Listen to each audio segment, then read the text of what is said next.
Dear students, मैं doctor Mahavir Singh Yadav, associate professor of physics, government college Barmer.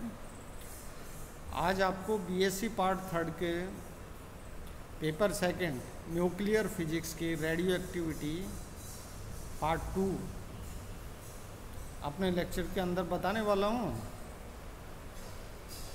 Last lecture के अंदर मैंने रेडियो एक्टिविटी क्या होती है, रेडियो एक्टिविटी के क्या नियम हैं, औसत आयु क्या होती है, माध्य आयु क्या होती है, अर्धायु क्या होती है, इनके बारे में मैंने आप लोगों को बताया था। आज मैं उससे आगे चलता हूँ और रेडियो एक्टिविटी की नेचर क्या है,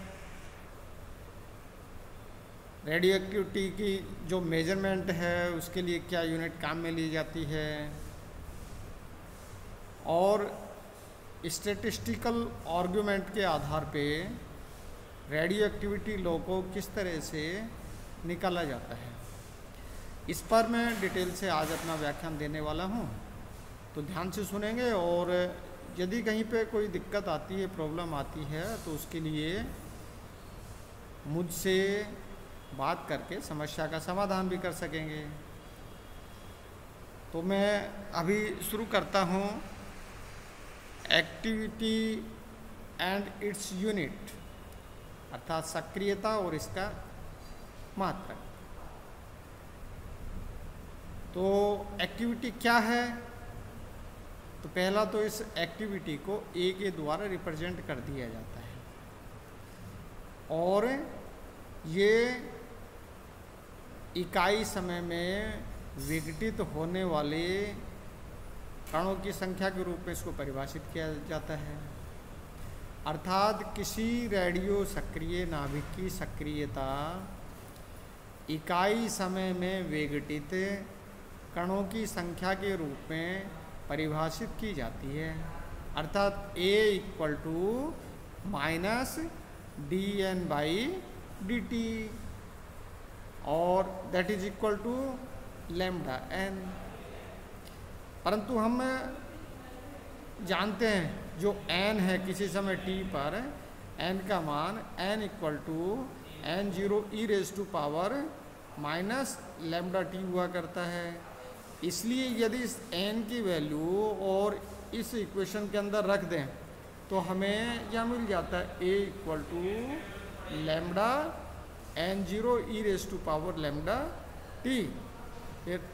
तो इसको फिर अगेन लिखते हैं, तो a equal to a0 e⁻⁻t, जहाँ पर a0 किसको रिप्रेजेंट कर रहा है, लैम्डा n0 को रिप्रेजेंट करता है, और यहाँ a0 है वो t बराबर 0 पर सक्रियता को एक्टिविटी को रिप्रेजेंट करता है। यहाँ ये जो सक्रियता है इसकी जो यूनिट है, क्योंकि हेनरी बेकरेल ने सबसे पहले इसको बताया था, तो ऐसा यूनिट उसी के नाम पर रख दी गई है। बेकरेल नाम से BQ के नाम से, जैसा मैंने इसके अंदर रिप्रेजेंट किया है, इसका जो मात्रक है उसको रिप्रेजेंट किया जाता है 1 BQ, एक बेकरेल यानी एक विघटन प्रति सेकंड के रूप में इसको डिफाइन किया जाता है।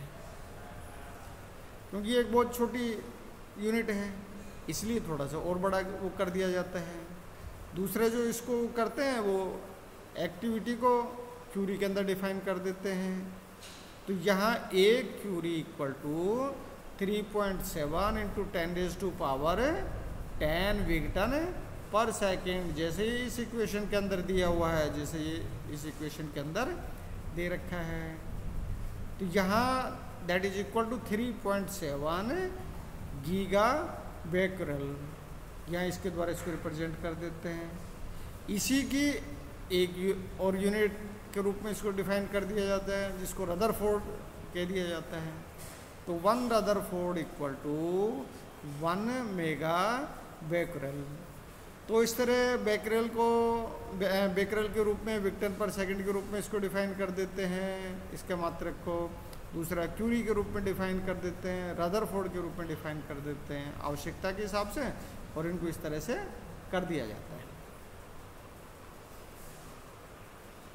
अब जो नेक्स्ट आता है तो उसके अंदर आता है statistical nature of radio active decay, अर्थात जो रेडियो एक्टिव डीके है, रेडियो सक्रिय क्षय है, उसकी जो नेचर होती है वो स्टैटिस्टिकल होती है। इससे क्या मतलब निकलता है कि यहाँ जो रेडियो एक्टिविटी है यह एक स्टैटिस्टिकल प्रोसेस है जो अवसर के नियम का पालन करती है। जैसा कल मैंने बताया था, लास्ट टाइम में बताया था कि कोई जो न्यूक्लियस है वो इस समय भी विघटित हो सकता है और वो अनंत समय पश्चात भी विघटित हो सकता है। यदि उसका अब चांस मिल जाता है तो विघटित हो जाता है, और बाद में चांस मिलता है तो बाद में विघटित होता है, अर्थात ये अवसर के नियम का पालन करता है। दूसरा, इस प्रक्रिया में किसी नाभिक का क्षय अवसर पर निर्भर करता है। ठीक है, यहाँ अब इसको मैं और डिफाइन करूँ तो इस प्रक्रिया में किसी भी नाभिक के बारे में ये नहीं कहा जा सकता कि इसका क्षय कब होगा, केवल प्रति एकांक समय में क्षय की प्रायिकता को बताया जा सकता है। नेक्स्ट इसके अंदर देखते हैं तो इसकी जो नेचर है वो क्या है, इस प्रक्रिया पर किसी भौतिक परिस्थितियों का प्रभाव भी नहीं पड़ता है, अर्थात ताप, दाब इत्यादि का कोई प्रभाव और इस रेडियो एक्टिविटी के ऊपर नहीं पड़ता है। अर्थात यदि कोई रेडियो सक्रिय पदार्थ है खुले वातावरण में रखा है तो भी स्थिति वही रहने वाली है, और यदि उसको किसी बंद कमरे में रख देते हैं तो भी स्थिति वही रहने वाली है। टेम्परेचर यदि कम है तो भी वही रहने वाली है, और उसकी अधिक हो जाती है तो भी वही रहने वाली है। तो इस तरह से भौतिक परिस्थितियों का प्रभाव उस पर नहीं पड़ता है। यहाँ इसके द्वारा मैंने बता दिया। यहाँ जो नेक्स्ट है, जब किसी नमूने में रेडियो सक्रिय परमाणुओं की संख्या अत्यधिक हो तो उसे अलग अलग ना मान करें, एक सतत फलन के रूप में मानते हुए सांख्यिकीय विधि को प्रयुक्त कर समस्या का हल निकाला जाता है। क्योंकि जो रेडियो सक्रिय पदार्थ होता है उसमें परमाणुओं की संख्या कहें या नाभिकों की संख्या कहें अत्यधिक होती है, और अत्यधिक होने के कारण से उनको अलग अलग नहीं मान सकते हैं, और उनको सतत फलन मानते हुए और सांख्यिकी विधि को प्रयुक्त करते हुए, जब संख्या बहुत अधिक होती है तो स्टैटिस्टिकल जो प्रोसीजर को फॉलो करते हैं, मेथड को फॉलो करते हैं और समस्या का समाधान निकालते हैं। और इसी का उपयोग करके हम नेक्स्ट जो डीके लो है उसको सांख्यिकी विधि के आधार पर उसको निकालने वाले हैं। नेक्स्ट देखिए अब, law of radio active decay on the basis of statistical argument. Statistical argument के आधार पे और जो रेडियो एक्टिविटी लो है, डिके लो है, अर्थात n equal to n0 e⁻⁻⁻ t, वो कैसे निकालते हैं। तो इसके लिए देखिए कि क्षय की प्रायिकता है, डिके जो प्रोबेबिलिटी है उसको p के द्वारा रिप्रेजेंट कर देते हैं, अर्थात क्षय की प्रायिकता p किसी समय अंतराल डेल t में पूर्व घटित किसी भी घटना पर निर्भर नहीं करती है। जो प्रोबेबिलिटी है पूर्व में घटित किसी भी घटना पर निर्भर नहीं करती है, और ये सभी परमाणुओं के लिए समान होती है। सभी परमाणुओं के विघटित होने की जो प्रोबेबिलिटी है वो समान होती है। क्षय की प्रायिकता केवल समय अंतराल पर ही निर्भर करती है, टाइम जो डिफरेंस होता है उसी पर डिपेंड करती है। अल्प समय अंतराल डेल टी के लिए क्षय की प्रायिकता को मैं यहाँ लिख सकता हूँ p equal to lambda into del t, ये समय अल्प समय अंतराल है, और लैम्डा क्या है, क्षयांक है, क्षय कांस्टेंट के रूप में इसको डिफाइन करते हैं। अतः ये तो क्षय होने की प्रायिकता आ गई, परंतु अतः 6 नहीं होने की प्रायिकता, 6 नहीं होने की प्रायिकता क्या हो जाएगी, 1 माइनस पी हो जाएगी। अर्थात उसको S1 के द्वारा रिप्रेजेंट करता हूँ कि पहले टाइम अंतराल डेल टी के लिए 6 नहीं होने की प्रायिकता S1 equal to 1 minus P equal to 1 minus lambda into del t. इसको मैं इक्वेशन 1 के द्वारा इसमें रिप्रेजेंट कर दिया है। एक परमाणु जो पहले अंतराल में 6 नहीं हुआ, उसके अगले अंतराल में भी 6 नहीं होने की प्रायिकता 1 minus lambda into delta T होगी।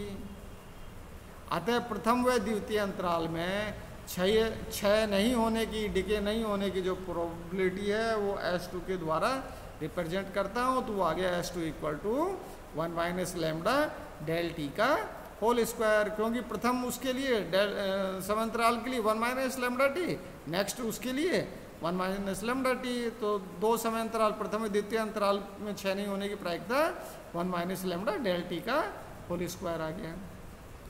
ऐसे ही n अंतराल में 6 नहीं होने की प्रायिकता को Sn के द्वारा रिप्रेजेंट कर देते हैं, तो Sn equal to 1 minus lambda del t raise to power n।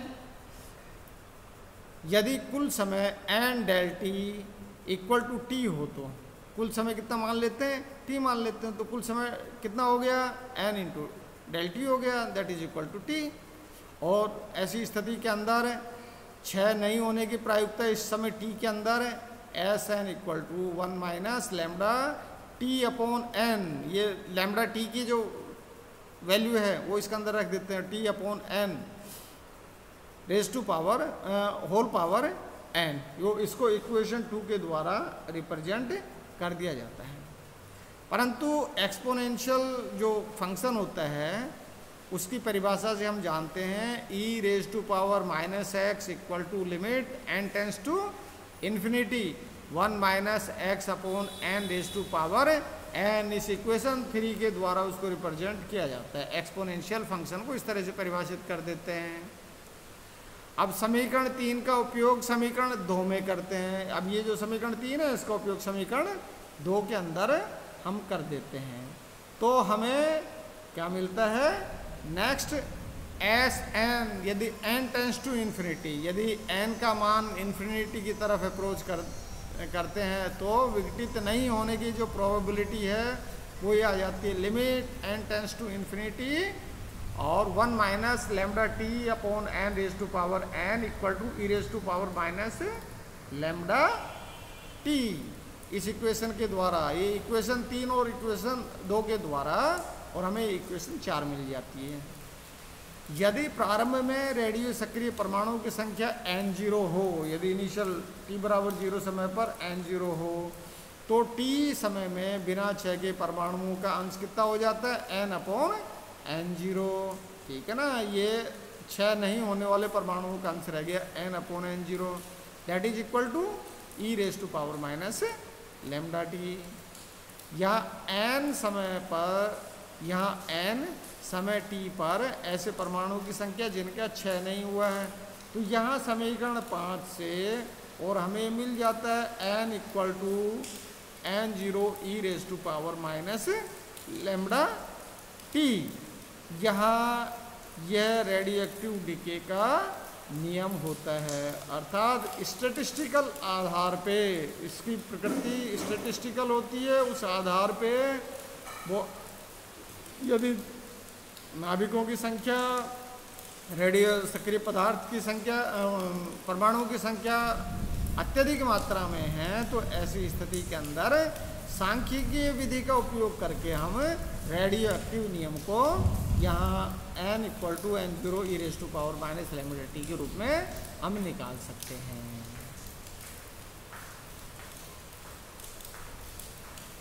आज के लिए इतना ही, बहुत बहुत धन्यवाद।